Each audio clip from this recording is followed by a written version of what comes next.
S. ಕಾರ್ಮಿಕ ಸಚಿವ Santosh Lad foundation ವತಿಯಿಂದ 35 ವಿಶೇಷ ಚೇತನರಿಗೆ ಇವತ್ತು ಎಐ ಆಧಾರಿತ ಕನ್ನಡಕವನ್ನು ವಿತರಣೆ ಮಾಡಲಾಯಿತು. HR ರಂಗನಾಥ್ ಸರ್ ಅವರು ವಿತರಿಸಿದರು.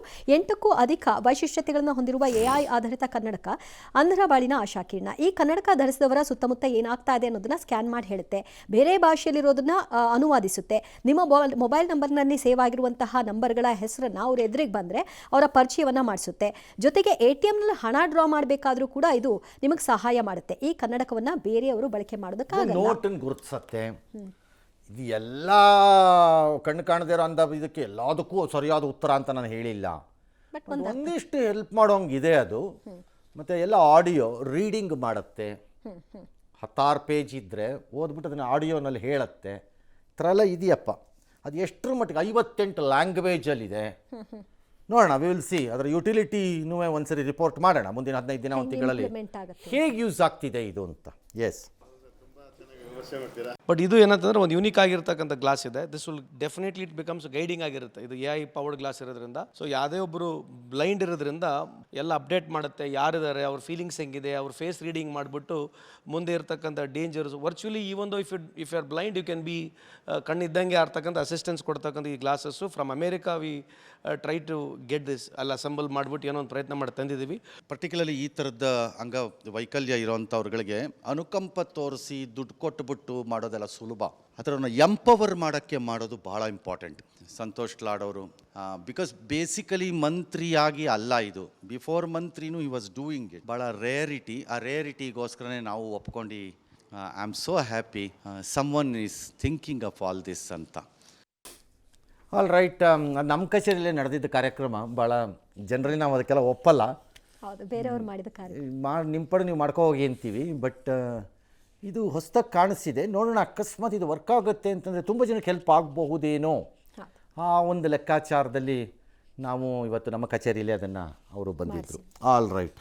ಜೀನಿ ಸ್ಲಿಮ್ ರೆಫರ್ ಮಾಡ್ಬೇಕಾದ್ರೆ ಕಾರಣ ಏನಂದ್ರೆ ವೇಟ್ ಲಾಸ್ ಸಲುವಾಗಿ ನಾನು ಭಾಳ ಜನ ಕೇಳಿದ್ರು. ಫಸ್ಟ್ ನಾನು ತಗೊಂಡು ನನಗೆ ರಿಸಲ್ಟ್ ಬಂದ್ಮೇಲೆ ಆಮೇಲೆ ನಾನು ಜೀನಿ ಸ್ಲಿಮ್ ಇನ್ನೊಬ್ಬರಿಗೆ ಪ್ರಿಪೇರ್ ಮಾಡಿದ್. ಸುಸ್ತಾಗೋದು ಕಡಿಮೆ ಆಯ್ತು, ವೀಕ್ನೆಸ್ ಅದು ಏನೂ ಇಲ್ಲ, ಪೂರಾ ಹೆಲ್ದಿ ಅದೇನೆ. ವೇಟ್ ಜಾಸ್ತಿ ಇರೋರಲ್ಲಿ ಏನೇ ಡೌಟ್ ಇಲ್ಲದೆ 100% ಬಳಸಬಹುದು. ಪ್ರತಿದಿನ ನಮ್ಮ ಜೀನಿ ಸ್ಲಿಮ್ ನ ಯೂಸ್ ಮಾಡಿ ಯಾವುದೇ ಸೈಡ್ ಎಫೆಕ್ಟ್ ಇಲ್ದಂಗೆ ನೀವು ಸಣ್ಣ ಆಗ್ತೀರಾ.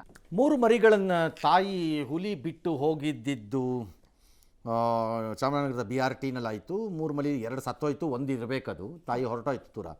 ಅದಕ್ಕೆ ಕಾರಣ ವಾಹನದ ಬೆಳಕಿನಲ್ಲಿ ಫೋಟೋ ಮಾಡಿ ವಿಡಿಯೋ ಮಾಡಿದ್ದಾರೆ ಅಂತೆಲ್ಲ ಆಗಿದೆ. ಈಗ ಅದಕ್ಕೆ CIDಗೆ ತನಿಖೆ ಕೊಡ್ತೀವಿ ಅಂತೇನೋ ಅರಣ್ಯ ಮಂತ್ರಿಗಳು ಹೇಳಿದ್ದಾರೆ. ಕೊಡಿ ತನಿಖೆಗೆ, ಯಾರದು ಮತ್ತು ಯಾಕೆ ಮಾಡಿದ್ರು ಎತ್ತ ಅನ್ನೋದನ್ನು ನೋಡೋಣ. ಬಟ್ ರಾತ್ರಿ ಹೊತ್ತಲ್ಲಿ ಚಿತ್ರೀಕರಣ ಹುಲಿ ಅಥವಾ ಯಾವುದೇ ಕಾಡು ಪ್ರಾಣಿಗಳ ವಿಚಾರದಲ್ಲಿ ಮಾಡೋವಂಥದ್ದು ಹೊಸದೇನಲ್ಲ. ಮಾಡ್ತಾನೆ ಇರ್ತಾರೆ. ಮಾಡಿರೋದು ಭಾಳ ಫಿಲಮ್ಸ್ ಇದೆ ಅದರ ಮೇಲೆ, ಡಾಕ್ಯುಮೆಂಟ್ರಿಗಳು. Night life of wild animals ಏನು ಅನ್ನೋಕ್ಕೆ. ಹಾಗಾಗಿ ಗೊತ್ತಿಲ್ಲ ಇದು ಏನಾಗಿದೆ ಅಂತ. ತನಿಖೆ ಆಗಲಿ, ನೋಡೋಣ. ಎಸ್. ನಿರ್ದೇಶಕಿ ಮೀರಾ ನಾಯರ್ ಪುತ್ರ ಜೋರ್ಹಾನ್ ಮಂಧಾನಿ ನ್ಯೂಯಾರ್ಕ್ ಸಿಟಿಯ ಮೊದಲ ಮುಸ್ಲಿಂ ಮೇಯರ್ ಆಗಿದ್ದಾರೆ. 34 ವರ್ಷಕ್ಕೆ ಕಿರಿಯ ಮೇಯರ್ ಆಗಿರುವಂತಹದ್ದು ಹೆಗ್ಗಳಿಕೆ.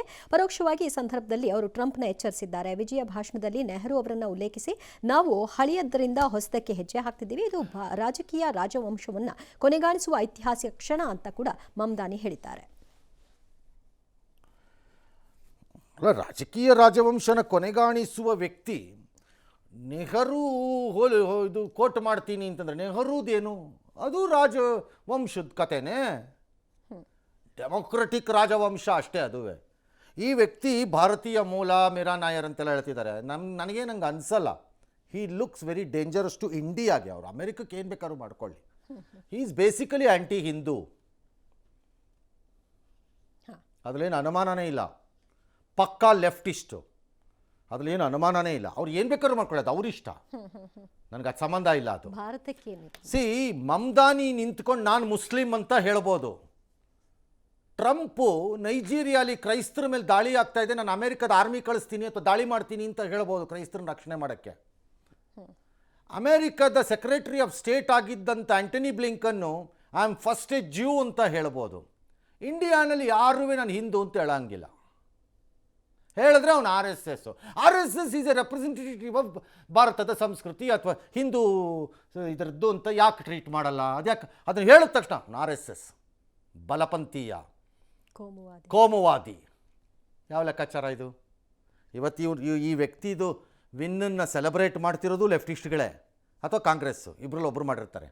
ಯಾಕಂದರೆ ಇವ್ರು ಆ್ಯಂಟಿ ಹಿಂದೂ, ಅವ್ರ ಎಲ್ಲ ನಡವಳಿಕೆಗಳು ಇಲ್ಲಿವರೆಗೂ ಆಗಿದೆ. ಮುಂದೇನಾದ್ರು ಚೇಂಜ್ ಆದರೆ ನಂಗೆ ಗೊತ್ತಿಲ್ಲ. ಓಕೆ.